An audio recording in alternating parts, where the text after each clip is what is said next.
Shalom Bapak Ibu Saudara, puji Tuhan kita boleh ada lagi pada malam hari ini, kita dapat lagi beribadah kepada Tuhan. Saudara yang dikasihi oleh Tuhan, tema firman Tuhan yang saya sampaikan sebagaimana dalam ibadah raya 3, tema firman Tuhan adalah apa prioritas dalam hidupmu. Kalau saya bertanya apa sih prioritas dalam hidup saudara? Saudara, nanti saudara akan bisa menjawab setelah saudara selesai mendengarkan firman Tuhan. Saudara, mari kita baca di dalam Injil Matius pasal 6 ayat yang ke-25. Kemudian kita sambung dengan ayat 33. Ya, demikian firman Tuhan. Karena itu aku berkata kepadamu, janganlah khawatir akan hidupmu, akan apa yang hendak kamu makan dan minum, dan janganlah kamu khawatir pula akan tubuhmu, akan apa yang hendak kamu pakai. Bukankah hidupmu itu lebih penting daripada pakaian, lebih penting daripada makanan, dan tubuhmu itu lebih penting daripada pakaian? Kemudian kita sambung ayat 33.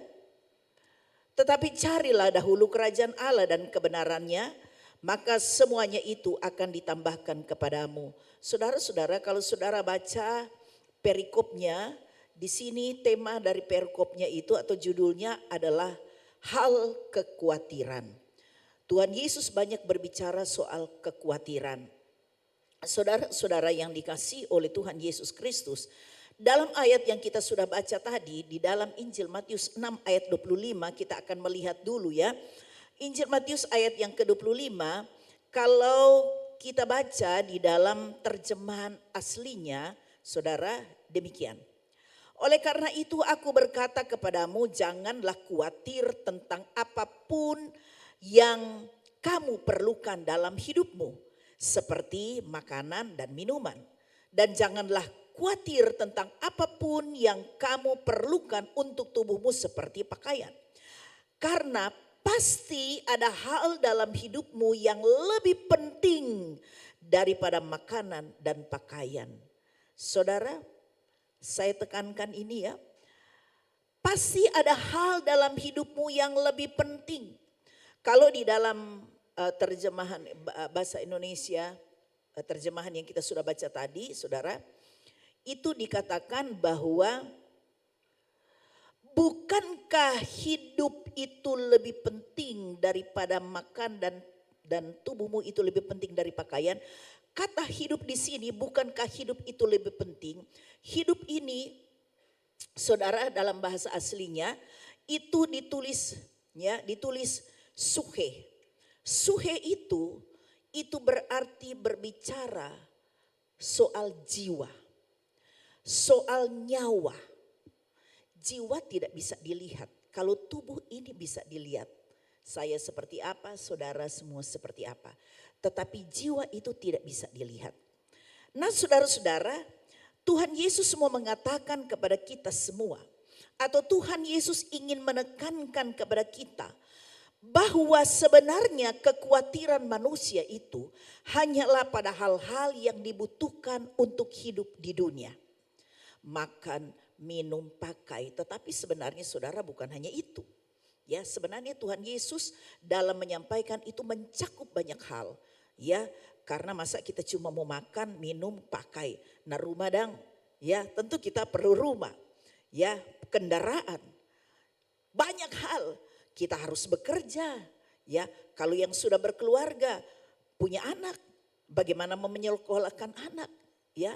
Banyak hal dalam hidup ini, apalagi zaman modern sekarang. Ya, sudah punya rumah, ya, tetapi ingin lagi punya rumah yang lebih bagus, rumah yang besar. Apalagi kalau masih kontrak, tentunya berkeinginan untuk punya rumah sendiri. Sudah punya rumah, masih rumah kecil. Saya ingin rumah yang lebih besar. Sudah punya dulu cukup. Waktu kami dulu, ya, masih di Manado, ya kami masih kecil-kecil. Sudah bersyukur, papi saya punya sepeda. Saya ke gereja digonceng sama papi saya naik sepeda. Kemudian sepeda motor. Baru kemudian ya baru ada kendaraan. Biar kendaraan peku-peku saudara ya. Tetapi begitulah zaman sekarang itu luar biasa. Penuh dengan persaingan. Orang ingin lebih lagi. Nah saudara-saudara, yang Tuhan mau menekankan bahwa manusia itu khawatir pada hal-hal yang hanyalah dibutuhkan untuk hidup di dunia. Itu tidak salah saudara-saudara. Tetapi yang Tuhan Yesus mau tekankan kepada kita, ya, bahwa kita banyak kali lupa bahwa ada yang terpenting yang melebihi semuanya itu. Yang melebihi dari sekedar untuk kehidupan jasmani. Itulah jiwa kita. Saudara-saudara, itulah sebabnya hal pertama yang firman Tuhan mau sampaikan kepada kita adalah bahwa jiwamu itulah yang sangat berharga. Jiwamu itulah yang sangat penting. Sebab berbicara jiwa itu berbicara kekekalan. Jiwa tidak akan pernah mati sekalipun manusia mati. Jiwa tidak mati saudara. Tubuh ini memang mati jadi tanah. Nah saudara-saudara yang dikasihi oleh Tuhan Yesus Kristus. Itulah sebabnya firman Tuhan mau tekankan hal yang pertama. Jiwamu itu sangat berharga dan tidak bisa dinilai dengan apapun. Karena itu Tuhan Yesus pernah berkata di dalam Injil Markus 8 ayat 36. Injil Markus pasal 8 ayat 36. Tuhan Yesus berkata, apa gunanya seorang memperoleh seluruh dunia tetapi ia kehilangan nyawanya, ia kehilangan jiwanya. Dalam terjemahan lama dikatakan tetapi jiwanya binasa. Saudara, itu lebih tepat dengan terjemahan aslinya. Kemudian ayat 37 saudara.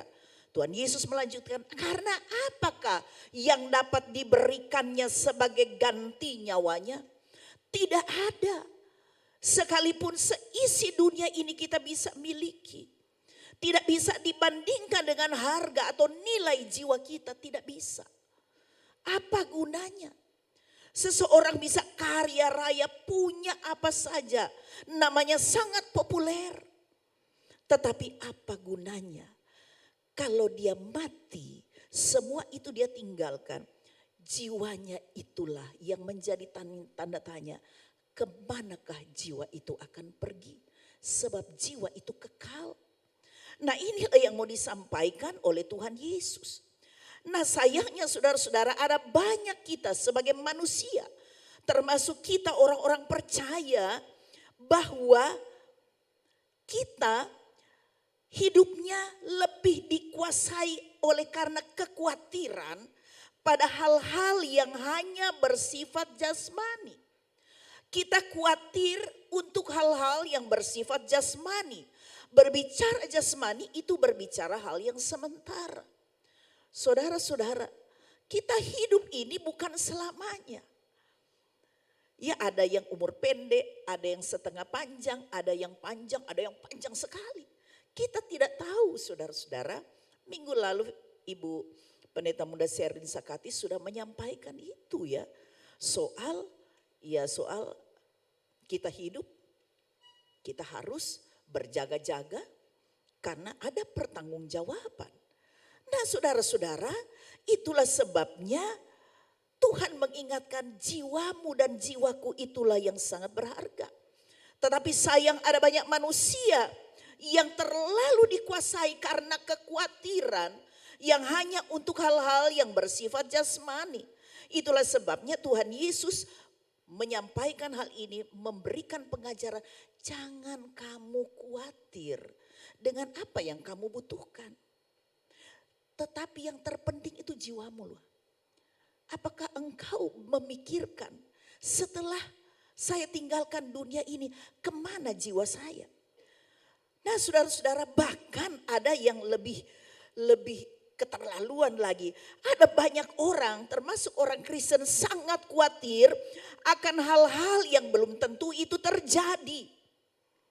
Ada orang yang mungkin cuma sakit sedikit, sudah merasa, aduh jangan-jangan saya sudah mau mati, jangan saya akan begini, aduh jangan-jangan begini, jangan-jangan begitu.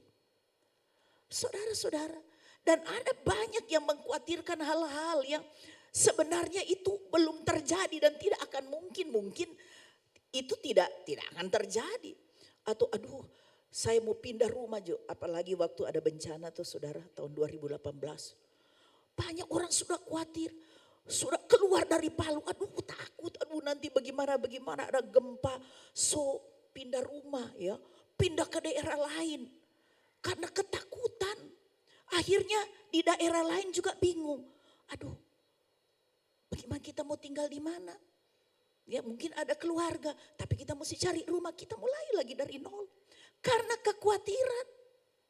Saudara-saudara yang dikasihi oleh Tuhan Yesus, karena kekhawatiran ini saudara-saudara, ada banyak orang yang jatuh pada sebuah keadaan yang dinamakan anxiety disorder. Gangguan kecemasan yang tidak wajar lagi. Terlalu khawatir dengan hidupnya, terlalu khawatir, takut nanti apa yang akan terjadi ke depan. Sehingga mengalami gangguan kecemasan yang sudah tidak wajar lagi. Karena itu tidak heran ada banyak orang-orang Kristen pun ya menjadi pasien dari psikolog atau psikiater karena terlalu khawatir. Saudara, orang yang mengalami gangguan anxiety disorder itu ya, itu sangat menderita loh saudara. Ya, karena kebetulan waktu saya masih di rumah sakit, saya di bagian saraf. Aduh memang menderita sekali, padahal sehat tapi enggak tahu bagaimana ya. Tidak wajar kecemasannya, tidak wajar kekhawatirannya. Saudara, dia begitu menderita, tidak bisa tidur, bahkan ada yang tidak tidur berbulan-bulan saudara. Bagaimana kira-kira kalau orang tidak tidur linglung saudara, ya berbulan-bulan, atau tergantung dari obat tidur saudara. Wih, orang ini gampang panik, merasa sakit. Itu namanya psikosomatik karena pikiran semua dia rasa. Tegang-tegang otot, sakit kepala, pusing, semuanya dia rasa. Panik. Saudara-saudara, karena terlalu khawatir. Belum tentu apa yang dia pikirkan itu terjadi. Saudara, saya tadi menceritakan teman suami saya, itu teman dekat ya. Dia menceritakan aduh istrinya. Dia itu orang kaya. Tergolong orang kaya, anak-anaknya sudah jadi semua. Ya, punya toko, dia sisa hidup berdua. Ya, dengan dalam rumah yang sangat besar. Tetapi istrinya tidak tahu apa yang dicemaskan, sudah ke dokter tidak apa-apa. Sehingga dia harus kasih pesiar pergi di Singapura, pergi di Eropa, pergi di Amerika. Naik kapal pesiar. Sudah dilakukan tetapi tetap pulang begitu-begitu juga bertahun-tahun sampai akhirnya sudah meninggal. Saudara yang dikasihi oleh Tuhan, betapa menderitanya orang yang karena kekhawatiran untuk hidup yang sementara ini. Saudara yang dikasihi oleh Tuhan Yesus Kristus. Jadi saudara-saudara, ada banyak orang termasuk orang-orang Kristen yang terlalu khawatir bagaimana kehidupannya ke depan. Sehingga ketika dia sudah mau pensiun, apalagi dia seorang mungkin pegawai negeri ASN. Dan juga mungkin dia punya jabatan di sebuah perusahaan. Kalau dia mau pensiun dia sudah memikirkan, aduh bagaimana kalau saya sudah pensiun, apalagi orang yang ada jabatan. Ya, dia akan mengalami yang namanya post power syndrome. Ya, post power syndrome itu adalah sebuah kondisi kejiwaan yang terjadi pada orang-orang yang sebelumnya punya jabatan. Dia merasa dia adalah orang yang terhormat, orang yang selalu disegani. Kalau dia datang, semua stafnya selalu tunduk. Selamat pagi Pak, selamat pagi Ibu. Sekarang ketika pensiun, dia tidak tahu apa yang dia mau lakukan. Dia tidak mendapatkan itu saudara-saudara. Itulah sebabnya saudara, dia kehilangan percaya diri dan itu mempengaruhi kesehatannya. Saya tahu Tuhan, saudara-saudara, ada banyak orang-orang yang seperti ini setelah dia pensiun, padahal dia orangnya energik. Dia seorang pimpinan yang hebat, energik, orangnya sehat, tetapi pada waktu dia pensiun, keadaan fisiknya mulai menurun, terus menurun. Dengar meninggal. Karena begitu. Karena faktor psikologis. Saudara-saudara terlalu khawatir. Saya sudah pensiun hampir 7 tahun. Tapi puji Tuhan, memang hidup saya hanya tergantung kepada kemurahan Tuhan. Saudara yang dikasihi oleh Tuhan Yesus Kristus, terlalu khawatir. Ini kan umumnya anak-anak muda ya. Ada banyak anak-anak muda terlalu khawatir akan pacarnya. Sehingga dia mengalami sesuatu yang namanya posesif. Siapa sini yang posesif? Posesif itu adalah kecenderungan seseorang yang mengontrol dan mendominasi orang lain. Ya, jadi kalau dia pacaran, aduh pokoknya ini pacarku, ini hak milik penuh dari saya. Saudara, kalau masih pacaran banyak orang yang punya hak milik sama dia. Bukan cuma saudara kalau masih pacaran. Nah, kalau ada orang yang terlalu posesif, dia akan mengontrol pacarnya, dia akan mendominasi. Sebab dia menganggap bahwa pacarnya itu adalah miliknya penuh. Sehingga dia akan menjadi, lihat, aduh cuma bicara dengan temannya dia sudah jadi khawatir. Itulah sebabnya ada banyak orang yang pacaran ketika putus, saudara, minum baygon, gantong diri, sudah seperti hidup tidak ada artinya, saudara. Terlalu bodoh, saudara. Banyak laki-laki di dunia ini, masih banyak perempuan. Ya, saya selalu katakan, kalau engkau melihat sesuatu yang rasanya itu tidak cocok, bersyukurlah bahwa Tuhan sudah memperlihatkan engkau pada saat engkau masih pacaran. Tapi kalau sudah menikah, apapun alasannya, di dalam Alkitab dikatakan, kamu sudah menjadi satu. Apapun yang terjadi tidak bisa cerai. Itulah sebabnya tidak usah seperti begitu. Terlalu khawatir jangan pacarnya diambil orang. Akhirnya seperti itu jadinya. Saudara-saudara yang dikasihi oleh Tuhan Yesus Kristus. Akibat yang terlalu khawatir biasanya orang lebih mudah melakukan dosa daripada kehilangan kesempatan untuk mendapatkan hal-hal yang sifatnya jasmani. Lebih gampang dia berbuat dosa karena dia tidak berfokus pada jiwanya. Ya saudara, dia hanya berfokus pada sesuatu yang bersifat jasmani. Itulah sebabnya begitu mudah orang bisa berbuat dosa daripada dia kehilangan kesempatan untuk mendapatkan sesuatu yang bersifat jasmani.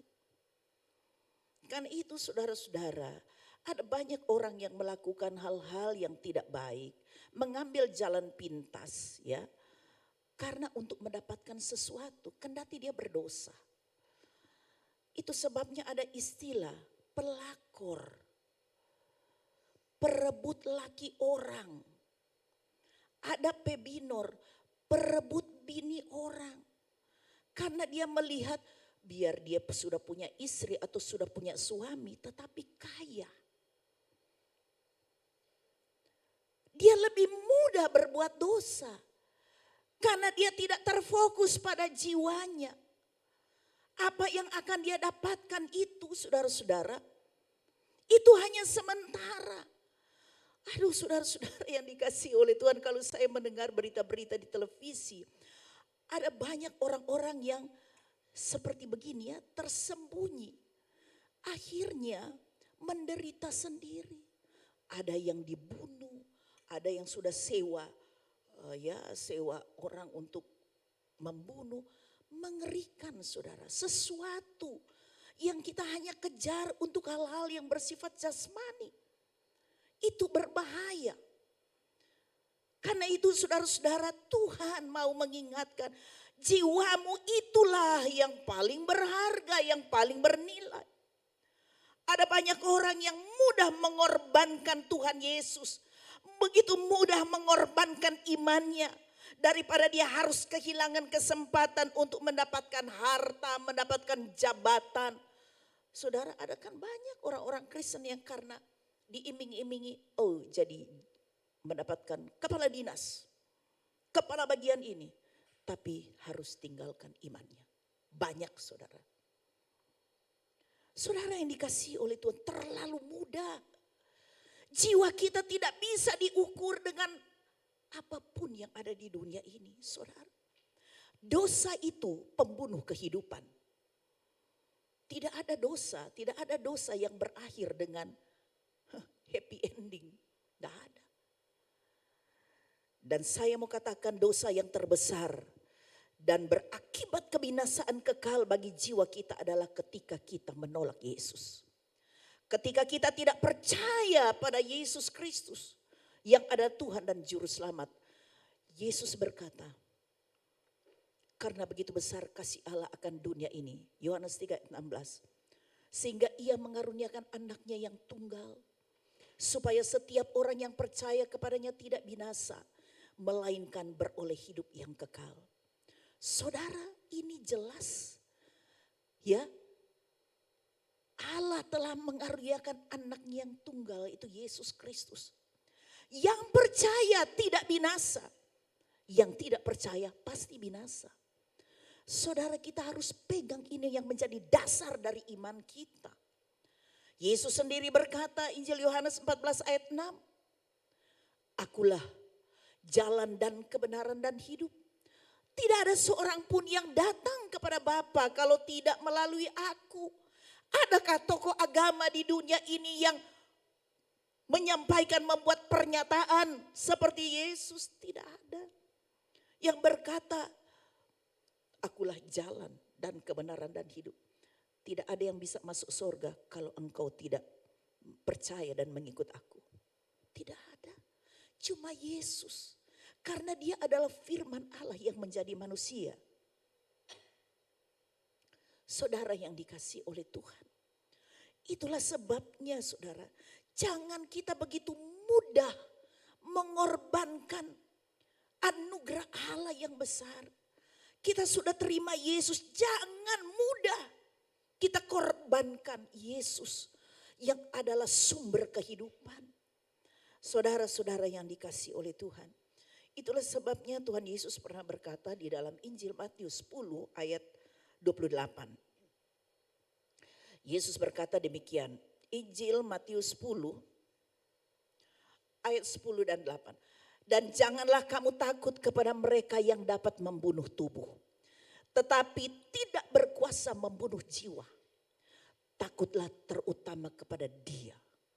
Yaitu kepada Yesus Kristus yang adalah Tuhan, yang adalah Allah.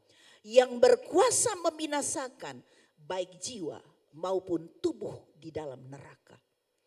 Saudara, itulah sebabnya jiwamu itulah yang seharusnya engkau fokuskan, prioritaskan dalam hidupmu. Karena jiwa itu sangat berharga. Dan hanya Yesus yang bisa. Bukan saja dia bisa membinasakan tubuh. Tetapi dia juga bisa membinasakan jiwa. Saudara-saudara yang dikasihi oleh Tuhan. Jiwamu sangat berharga dari apapun yang ada di dunia ini. Jika kita merasa bahwa jiwa kitalah yang paling berharga dalam hidup kita, maka kita akan memprioritaskan hidup kita. Kita akan memfokuskan hati kita dan pikiran kita pada satu pribadi yang dapat memberikan jaminan keselamatan bagi jiwamu dan jiwaku. Dan yang bisa memberikan jaminan itu hanyalah Yesus Kristus. Sebab dia adalah Tuhan. Ya, dia adalah Allah yang menjadi manusia. Saudara-saudara, itu hal pertama. Jiwamu sangat berharga dan bernilai. Dan hal yang kedua, Tuhan Yesus mau mengatakan bahwa Dialah sumber kehidupan. Bukan saja dia dapat memberikan apa yang kita butuhkan untuk kebutuhan jasmani, tetapi dia bisa juga memberikan jaminan untuk kehidupan yang kekal. Itulah jiwa kita.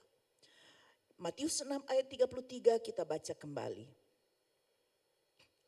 Tetapi carilah dahulu kerajaan Allah dan kebenarannya, maka semuanya itu akan ditambahkan kepadamu. Saudara-saudara yang dikasihi oleh Tuhan. 2 tahun yang lalu ada WA yang beredar. Seorang ibu, dia menyampaikan begini, bagus sekali saudara. Mungkin saudara sudah banyak yang membacanya. Dia katakan, tanah itu tetap tanah walaupun tidak ada tumbuhan di atasnya. Tetapi tumbuhan tidak bisa hidup tanpa tanah. Ya, tanah itu mau ada tumbuhan di atas atau tidak, dia tetap tanah. Dia tidak akan tanah jadi tanah kalau ada tumbuhan, tidak. Tetapi tumbuhan tidak bisa hidup tanpa tanah. Air tetap air, ya.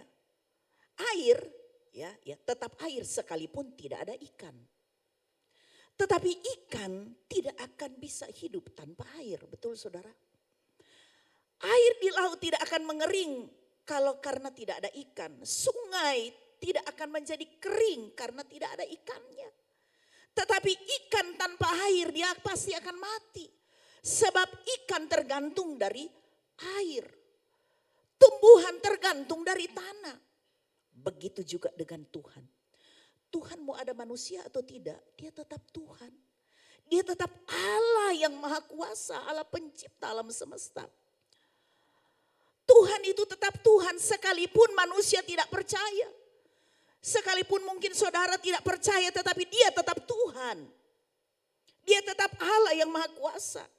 Sekalipun manusia tidak mau menyembah dia, dia tetap Allah, dia tetap Tuhan.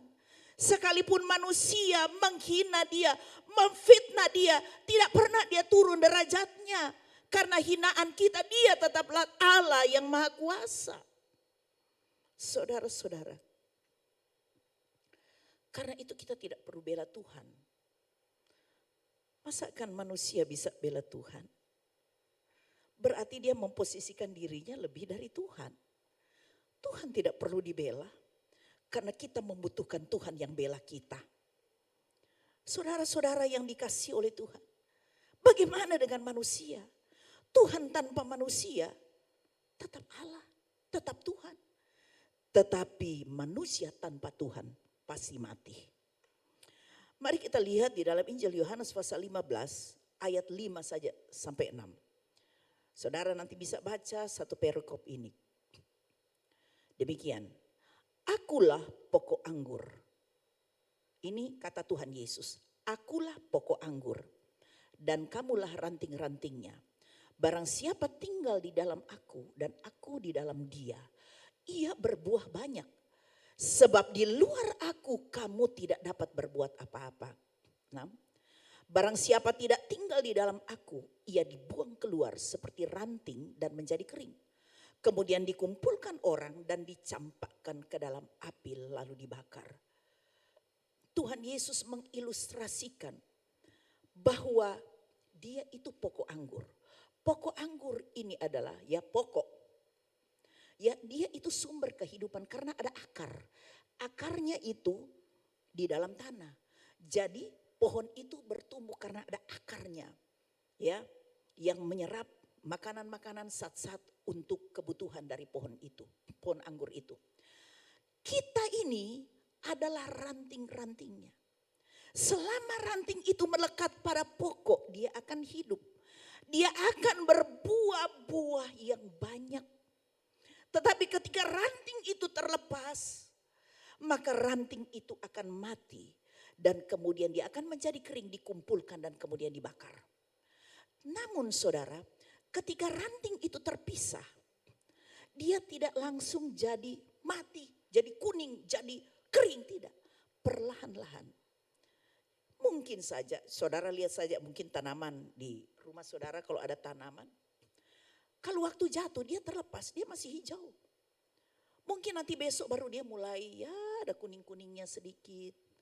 Kemudian beberapa hari kemudian dia mulai jadi kering, apalagi ada matahari yang menyinari. Dan itu dikumpulnya untuk dibakar. Begitulah dengan kehidupan kita manusia. Manusia tanpa Tuhan itu pasti mati. Artinya demikian. Mungkin kita tidak percaya kepada Tuhan atau kita adalah orang percaya tapi kita sudah tinggalkan Tuhan. Kita terlepas dari pokok itu. Kelihatannya masih hebat. Kelihatannya masih diberkati. Wah, kelihatannya malah lebih hebat. Tetapi ingat, akan ada satu saat dia tidak akan begitu terus. Ya. Artinya bahwa orang yang terlepas dari Tuhan, Dari sumber kehidupan dia dalam proses kematian. Sekalipun dia masih hidup. Saudara-saudara, akan ada saatnya itu akan menjadi kering. Dan dia akan dibinasakan seperti ranting. Itu maksud dari perumpamaan pokok anggur. Saudara yang dikasihi oleh Tuhan Yesus Kristus. Jadi saudara-saudara, Tuhan Yesus mau menjanjikan sebuah kehidupan yang jauh lebih baik daripada apa yang kita harapkan. Saudara-saudara, Tuhan Yesus berkata, tetapi carilah dahulu kerajaan Allah dan kebenarannya. Maka semua yang kita butuhkan, semua hal-hal yang bersifat jasmani itu nanti akan ditambahkan. Tetapi carilah dahulu kerajaan Allah dan kebenarannya. Saudara, di dalam terjemahan firman Allah yang hidup, Injil Matius 6:33 ayat 6 ayat 33 berkata demikian. Ia atau Tuhan akan memenuhi segala kebutuhan kalian dari hari ke hari. Jika kalian mengutamakan kerajaan Allah dan hidup menurut kehendak-Nya. Bukan Allah memenuhi kebutuhan kita sewaktu-waktu. Tetapi dari hari ke hari. Jadi firman Tuhan atau Tuhan Yesus mengingatkan, tak usah takut. Kalau engkau mengutamakan Tuhan, kalau engkau memprioritaskan kerajaan Allah, maka dari hari ke hari itu urusan Tuhan. Saudara-saudara, karena berbicara soal kerajaan Allah dan kebenaran, itu berbicara soal kekekalan.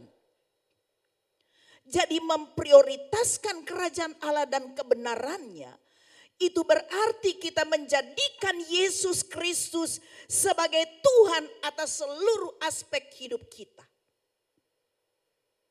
Apapun yang kita pikirkan, apapun yang kita rencanakan, apapun yang kita lakukan, kita menjadikan Yesus adalah Tuhan. Jadi kita tidak berpikir mentang-mentang saya pintar, mentang-mentang saya ini orang yang hebat, maka Tuhan tidak perlu. Saudara bisa, mungkin saudara bisa berhasil, tetapi itulah. Engkau telah lepas dari sumber kehidupan. Firman Tuhan berkata tadi dalam Injil Yohanes 15 ayat 5. Di luar aku kamu tidak bisa berbuat apa-apa. Kehebatanmu, kepintaranmu, apapun yang engkau miliki itu kan semua dari Tuhan. Di luar aku kamu tidak dapat berbuat apa-apa. Saudara-saudara, itulah sebabnya kita tidak boleh sombong. Oh karena saya hebat. Oh ini semua karena saya. Saudara, ada Tuhan di dalamnya yang bekerja. Ada talenta yang Tuhan berikan kepada saudara. Jadi itu bukan karena saudara. Oh karena saudara hebat sampai bisa berhasil. Tidak saudara.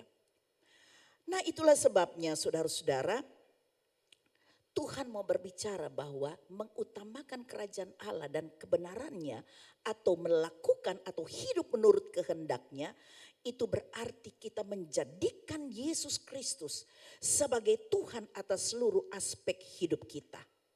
Kita menempatkan Yesus sebagai prioritas utama dalam hidup kita.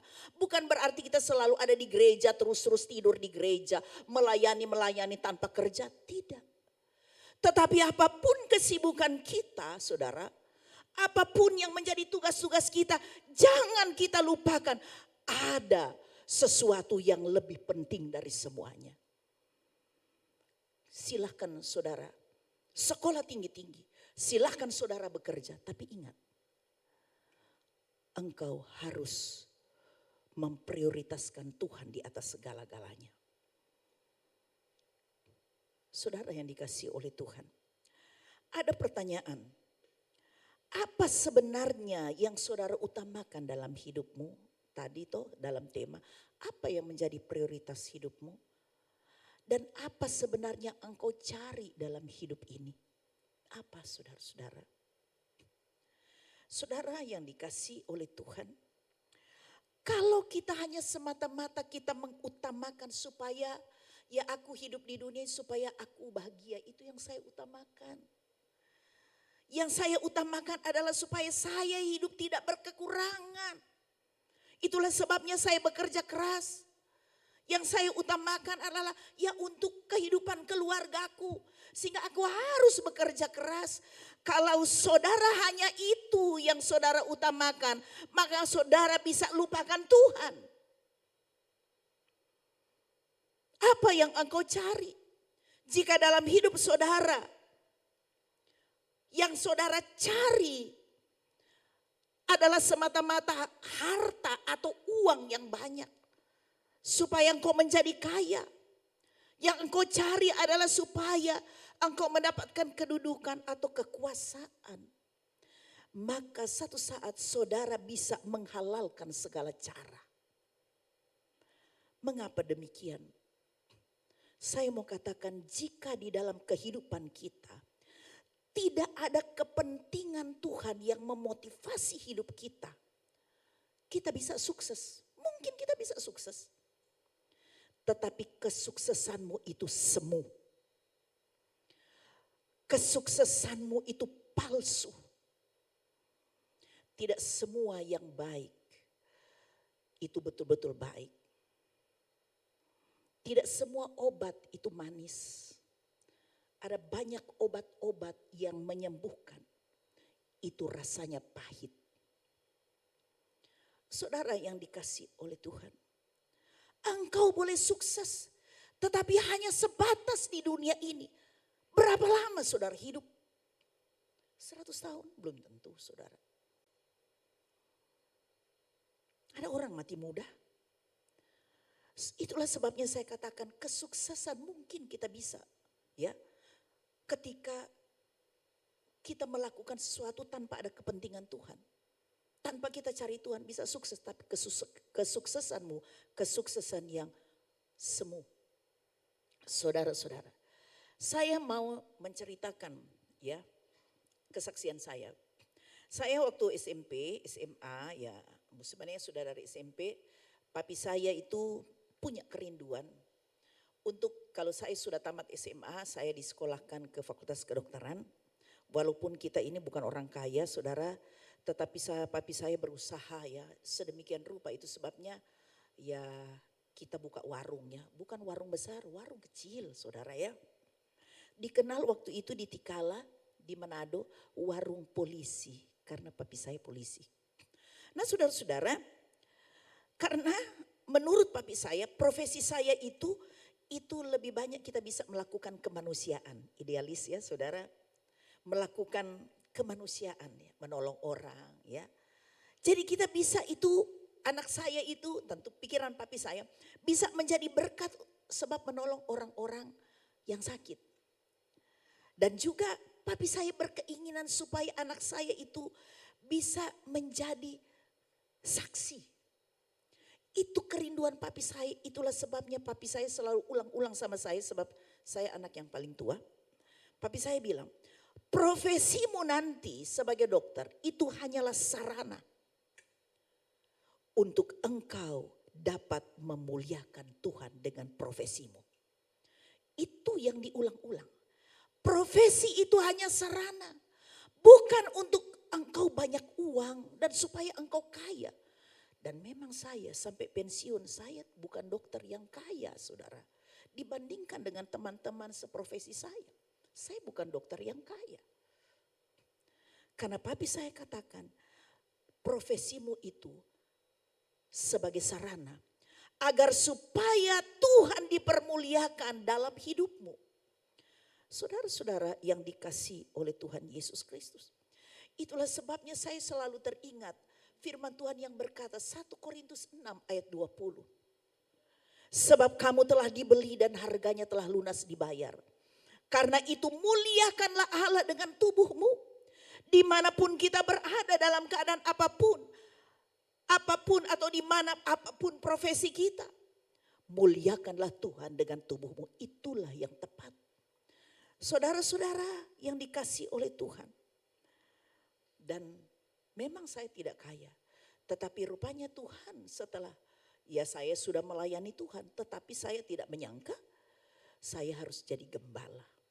Saya harus jadi pendeta. Padahal itu tidak pernah terpikirkan sama saya.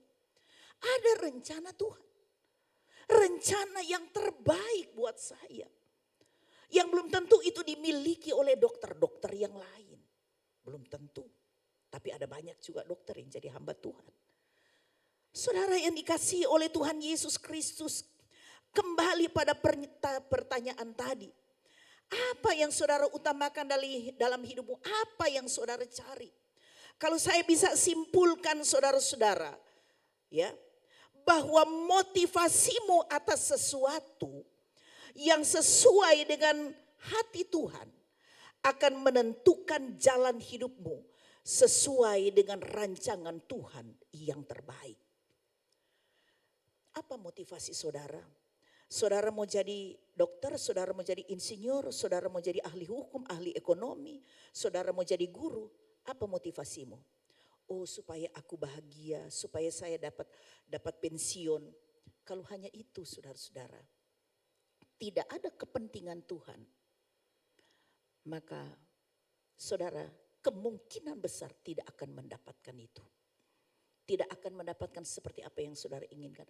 Mungkin bisa, tetapi sekali lagi, apa yang saudara dapatkan itu adalah kesuksesan yang semu. Saudara-saudara, itulah sebabnya saya mau katakan, mengakhiri firman Tuhan. Prioritasmu dalam hidupmu akan menentukan jalan hidupmu akan seperti apa. Prioritasmu ya dalam hidupmu itu akan menentukan seperti apa hidupmu. Kalau engkau memprioritaskan untuk mencari kerajaan Allah dan kebenarannya, motivasinya adalah supaya ketika Tuhan berkati saya akan gunakan itu untuk memuliakan Tuhan. Aku mau berbuat dan menyenangkan hati Tuhan. Percaya firman Tuhan ini tidak pernah salah. Firman Tuhan berkata, tetapi carilah dahulu kerajaan Allah dan kebenarannya. Maka semuanya itu akan ditambahkan kepadamu. Karena itu bonus. Ya, bukan itu tujuan, tetapi itu bonus. Itulah sebabnya kalau kita datang beribadah, jangan, aduh hari Minggu, kita mesti datang supaya Tuhan berkati saya. Itu bukan motivasi yang benar. Saya datang karena memang saya mau bersyukur. Karena Tuhan baik. Dia sudah selamatkan saya sehingga saya datang memuji memuliakan Tuhan. Saya melayani bukan supaya nanti hidup saya ke depan diberkati Tuhan. Bukan itu, jangan motivasi kita salah. Tetapi mari kita melayani. Karena kita tahu yang kita layani adalah Tuhan. Fokuskan kepada Dia. Nanti yang lain-lain Dia punya tanggung jawab. Itu yang betul. Maka apa yang Tuhan Yesus katakan pasti digenapi. Amin saudara. Yang tidak bilang amin berarti masih meragukan. Jangan sampai jadilah sesuai dengan imanmu. Ya, kita harus beriman. Kalau kita sungguh-sungguh melakukan kehendak Tuhan. Karena ini adalah firman Tuhan tidak pernah salah. Kalau kita mengutamakan Tuhan di atas segala-galanya, maka apa yang kita butuhkan Tuhan pasti mencukupi semuanya, mencukupi. Saya tadi katakan Tuhan akan membuat kita pas-pasan. Pas butuh, pas ada. Mau beli rumah, ada. Mau beli motor, Tuhan siapkan. Mau beli mobil, Tuhan siapkan. Jadi itu namanya pas-pasan. Pas kita butuh, Tuhan siapkan. Amin ya saudara. Puji Tuhan, kiranya firman Tuhan pada malam hari ini membawa kita untuk kita semakin memfokuskan hidup kita, memprioritaskan Tuhan di atas segala-galanya. Tuhan Yesus adalah sumber kehidupan yang akan memberkati kita semua.